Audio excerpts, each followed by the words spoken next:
ॐ अज्ञानतिमिरन्धस्य ज्ञानाञ्जनशलाखया चक्षुरुन्मीलितं येन तस्मै श्रीगुरुवे नमः। नमो ॐ विष्णुपदाय कृष्णपृष्ठाय भूतले श्रीमते भक्तिवेदान्तस्वामिन् इति नामिने। नमस्ते सरस्वते देवे गौरवाणी प्रचारिणे निर्विशेषशून्यवादी पाश्चात्यदेशतारिणे। जय श्री कृष्ण चैतन्य प्रभु नित्यानंद श्री अद्वैत गदाधर श्रीवासदि गौर भक्तवृंद। हरे कृष्णा कृष्ण कृष्णा हरे हरे, हरे राम राम राम हरे हरे। हरे कृष्ण। तो पिछली कथा में भगवान कपिल ने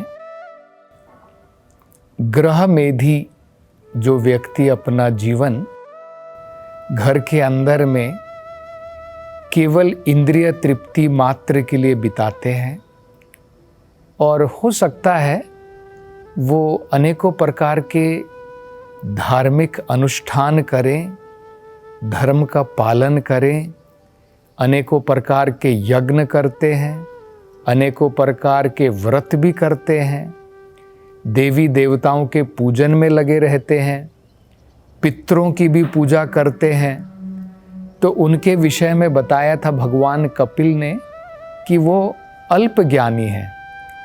जैसे भगवद गीता में भी भगवान ने बताया था, कामेस्तेस्ते हृत ज्ञाना यजन्ते अन्य देवता।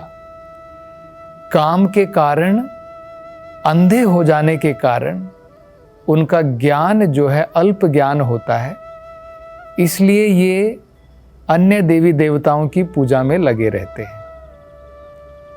और भगवान ने भगवद गीता में ये भी बताया है कि हो सकता है कि ये स्वर्ग लोकों में जा कर के, जैसे चंद्र ग्रह पर जा कर के सोम रस का पान भी कर सकते हैं, अपनी आयु को बढ़ा सकते हैं और लगभग देवताओं के 10,000 साल तक जीवित रह सकते हैं। लेकिन उनको ये ज्ञात नहीं है कि एक दिन जब उनके पुण्य खत्म हो जाएंगे, क्षीणे पुण्य मृत्यु लोकम विशंति, दोबारा इस मृत्यु लोक पर उनको वापस धरती पर आना ही पड़ेगा। इसलिए भगवान उनको जो है अल्प ज्ञानी कहते हैं। अब आगे भगवान और एक विषय बताते हैं कि ये अल्प ज्ञानी क्यों कहलाते हैं। भगवान कपिल कहते हैं कि मान लीजिए ये स्वर्ग लोक तक जाते हैं, चंद्र लोक तक गए हैं, स्वर्ग लोक में गए हैं। ब्रह्मा जी का जो सबसे उच्च लोक होता है उसे सत्य लोक या ब्रह्मलोक भी कहा जाता है। तो वहाँ पर भी जाने के पश्चात इनका जीवन बड़ा हो सकता है, लेकिन सनातन जीवन नहीं रहता है। वहाँ पर भी कोई भी अरेंजमेंट परमानेंट नहीं है। तो भगवान कपिल आगे बताते हैं कि जब ब्रह्मा जी उनकी रात्रि आती है, अभी दिन के समय में ब्रह्मा जी जो हैं आंशिक जो है रचना करते हैं, और जब ब्रह्मा जी की रात्रि आती है तो जैसे हमने देखा है ना कि जब रात हो जाती है तो एक्टिविटीज़ कम हो जाती हैं। दिन के समय में, दोपहर के समय में गाड़ियां भाग रही हैं, इधर से उधर लोग जा रहे हैं, ट्रेन के अंदर में ट्रैवल कर रहे हैं, ऑफिसेस तक जा रहे हैं, बच्चे लोग स्कूल जा रहे हैं। लेकिन जैसे जैसे रात बढ़ती जाती है हम देखते हैं कि क्रियाएं कम हो जाती हैं। इसी प्रकार से जब ब्रह्मा जी की रात्रि होती है तो आंशिक प्रलय होती है। ब्रह्मा जी का दिन के समय में सब कुछ रहता है, और जैसे ही रात आती है नीचे के जो ग्रह होते हैं, जो पृथ्वी लोक से नीचे के, पृथ्वी लोक से मिला करके जो नीचे के सब ग्रह हैं, इन सब का विनाश हो जाता है, इन सब की प्रलय हो जाती है। अगले दिन जब ब्रह्मा सो करके उठते हैं, उनका जब दोबारा दिन प्रारंभ होता है, दोबारा जितने लोगों का विनाश हुआ है दोबारा उसकी वो क्रिएशन दोबारा उसकी रचना करते हैं। ये पार्शियल एनहिलेशन है, पार्शियल प्रलय, आंशिक प्रलय है, पूर्ण प्रलय नहीं है। पूर्ण प्रलय कब होती है? जब ब्रह्मा जी का जीवन समाप्त हो जाता है। ब्रह्मा जी ने अपने अगर 100 साल जी लिए, उसके पश्चात क्या होता है, जितने भी नीचे के लोक भी हैं और ऊपर के लोक जो भी हैं, यहाँ तक कि ब्रह्मा लोक भी, स्वयं ब्रह्मा भी, सब महाविष्णु के शरीर में जा कर के सब जो है वहाँ पर विश्राम करते हैं, सब वहाँ पर आश्रय ग्रहण करते हैं। हमने ये पहले भी समझा था, सृष्टि के निर्माण की शुरुआत कहाँ से होती है? भगवान जो गर्भोदक्षाई विष्णु के रूप में अनंत शेष के ऊपर अपनी योग निद्रा में जो भगवान विराजमान हैं, उनके श्वास लेने से, बाहर छोड़ने से सारी सृष्टि का निर्माण होता है, ब्रह्मा का जन्म होता है। और जब भगवान श्वास अंदर लेते हैं तो ब्रह्मा का एंड हो जाता है, अंत हो जाता है, उसकी मृत्यु हो जाती है और वो सारे ब्रह्मांड उनके अंदर में समा जाते हैं। तो इन मूर्खों को ये ज्ञान नहीं है। ये जो ग्रह मेधी जो अनेकों प्रकार के औपचारिक रूप के धार्मिक अनुष्ठानों में लगे हुए हैं, धर्म का पालन कर रहे हैं, व्रत कर रहे हैं, देवी देवताओं की पूजा कर रहे हैं, लेकिन किस लिए? केवल इस भौतिक संसार में सुख पाने के लिए, स्वर्ग लोक तक जाने के लिए, वहाँ पर लंबी आयु रहने के लिए। लेकिन इनको ये ज्ञान नहीं है कि एक दिन ब्रह्मा स्वयं, उनकी डेथ हो जाती है, उनकी मृत्यु निश्चित है। ब्रह्मा लोक भी जो है उसका प्रलय हो जाता है। जितने भी स्वर्ग लोक हैं, एक दिन उनका सबका प्रलय हो जाता है। तो ये तो टेम्परेरी बेनिफिट हो गया ना, क्या फ़ायदा हुआ? यहाँ पर हम लोग 100 साल जीते हैं, स्वर्ग लोक में हजारों साल जी सकते हैं, लेकिन फिर भी हमें सनातन जीवन की प्राप्ति तो नहीं हुई। ब्रह्मलोक में और ज़्यादा हमें फैसिलिटी मिल सकती है, अनेकों प्रकार की सुविधाएं हो सकती हैं, लेकिन वहाँ पर भी जन्म मृत्यु, इनसे तो कोई छुटकारा नहीं है। वहाँ पर भी जन्म लेने के पश्चात दोबारा भौतिक संसार में आकर के दोबारा जन्म लेना पड़ेगा, दोबारा किसी माँ के गर्भ में वही प्रकार के कष्ट भोगने पड़ेंगे। तो उसमें भी कोई छुटकारा नहीं। इसलिए भगवान कपिल कहते हैं कि ये लोग मूर्ख हैं, अल्पज्ञानी बताए जाते हैं। अब आगे भगवान जो है अपने शुद्ध भक्तों के बारे में बताते हैं कि वो अल्पज्ञानी नहीं है। वो क्या है? वो धीर है। धीर का यहाँ पर जो शब्द का प्रयोग है, इंटेलिजेंट है, बुद्धिमान है। और क्या है? वो प्रशांत है। उनके जीवन में इस प्रकार की अनेकों प्रकार की चिंताएं नहीं बनी हुई हैं। उनके मन में इस प्रकार के भय नहीं है। उनका मन प्रशांत है। तो ये भगवान क्यों बताते हैं कि जो भगवान की भक्ति में लगा है वो बुद्धिमान है, और जो भगवान की भक्ति में लगा है वो प्रशांत है, और शुद्ध चेतसा, इनका मन जो है, उनका हृदय जो है अशुद्ध नहीं रहता है, शुद्ध होता है। इसका क्या कारण है? तो वेदों में बताया है, कृष्णा येई भजे से बड़ा चतुर।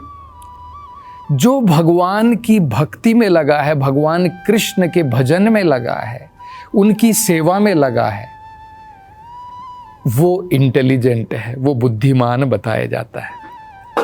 ऐसा क्यों है?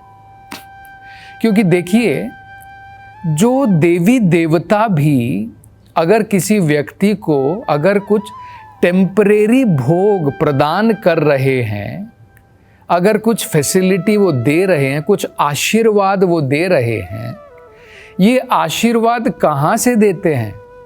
ये आशीर्वाद भी तो भगवान के सैंक्शन होने के बाद, उनकी अनुमति के पश्चात ही देवी देवता गण भी अपने भक्त को, जो उनकी पूजा कर रहा है, जो उनकी उपासना कर रहा है, उसको कुछ भौतिक आशीर्वाद दे पाते हैं। कहाँ से आता है वो? उनके पास से नहीं आता है, वो सब दिया गया भगवान के द्वारा ही है। तो अगर देवी देवताओं से जो प्राप्त होता है, अगर वो हमें भगवान कृष्ण से प्राप्त हो जाएगा और साथ साथ में वो भी प्राप्त होगा और उससे बढ़कर के भौतिक संसार से मुक्ति और भगवान की प्रेम भक्ति भी प्राप्ति हो जाएगी, तो भला कौन मूर्ख है जो उस प्रकार से केवल देवी देवताओं की पूजा में मात्र लगा रहेगा। इसलिए भागवतम में क्या कहा है? अकामो सर्व कामो वा मोक्ष काम उदार दीहि। अगर आपके पास में कोई भी इच्छा नहीं है कि भाई मुझे कुछ नहीं चाहिए संसार से, अकामो सर्व कामो वा, या फिर आपके पास में सारी इच्छाएं हैं, मुझे चंद्रलोक तक जाना है, मुझे स्वर्गलोक तक जाना है, मुझे ये फैसिलिटी चाहिए, मुझे वो चाहिए, सर्व काम है, आपकी बहुत सारी इच्छाएं हैं। या फिर मोक्ष काम उदार दीहि, या फिर आप जो है संसार से मुक्ति चाहते हैं।